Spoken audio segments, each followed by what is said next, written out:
Université d'été, c'est le point de rencontre de l'ensemble des réseaux que nous animons pour la région Nord-Pas-de-Calais. Aujourd'hui, c'est le réseau Ginov, c'est le réseau Je Crée, c'est le réseau de la suite dans les idées. En réseau, évidemment, on est moins seul. Donc on peut s'enrichir de l'expérience des collègues du réseau qui n'ont pas forcément le même vécu, qui n'ont pas forcément la même culture.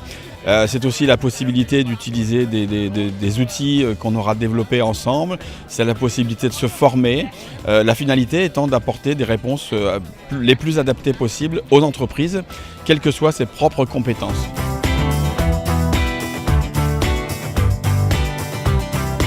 La Mèche s'est associée à cet événement puisque parmi les missions de cette structure de recherche, nous favorisons les projets de recherche interdisciplinaires et également les échanges entre les chercheurs et la société civile, le monde politique, les acteurs économiques. Nous, on travaille plutôt en amont sur la sensibilisation à la prise d'initiative et à l'entrepreneuriat, mais ici, ils ont accès à des professionnels qui, eux, travaillent pour la suite sur la création d'entreprises innovantes, l'innovation en région Nord-Pas-de-Calais. Cet atelier nous a permis de parler du programme de recherche qu'on est en train de mener sur les Hub House, qui représente une initiative originale en région Nord-Pas-de-Calais, d'ouvrir des espaces à la création d'entreprises pour les étudiants de toutes les universités du Nord-Pas-de-Calais. Ça nous a tout d'abord donné l'opportunité de formaliser à la fois la méthodologie de la recherche et les premiers enseignements dans un but de présentation à d'autres interlocuteurs.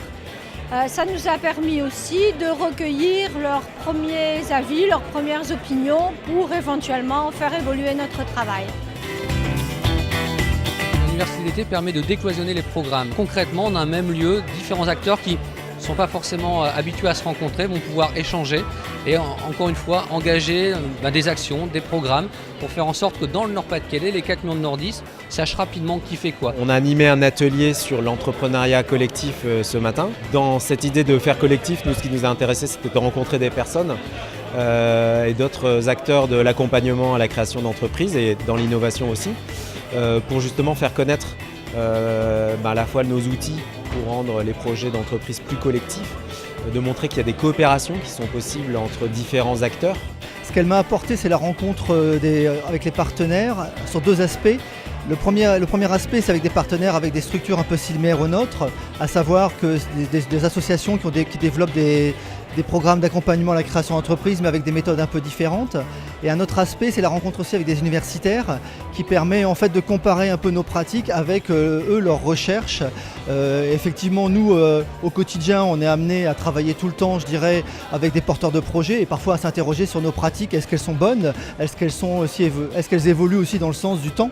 Et eux, leur regard est important pour nous pour comparer et voir justement si derrière, eux ont aussi cette observation, cette capacité d'observation et de regarder si on va dans le même sens en fait.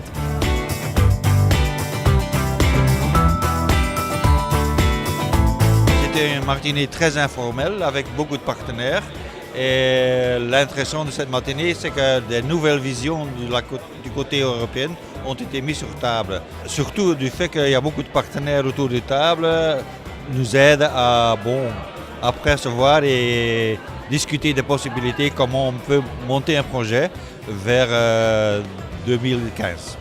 Le CD2E et le pôle de compétitivité Team 2 travaillent sur toutes les écotechnologies. Notre rôle, c'est d'une part d'accompagner les filières qui travaillent sur ces écotechnologies, le traitement de l'eau, le traitement de l'air, le recyclage des déchets.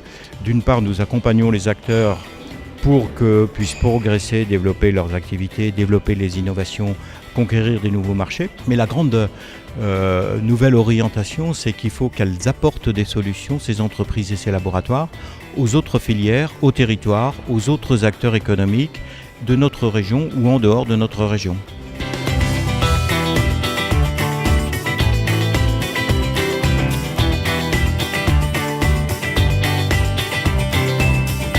C'est vrai que c'est une grande chance pour nous de pouvoir être au contact direct avec des grandes sociétés à qui on peut expliquer très simplement et échanger après vraiment dans le détail sur notre solution. C'est vraiment un plus pour nous d'être en contact avec ces grands comptes très facilement, quoi.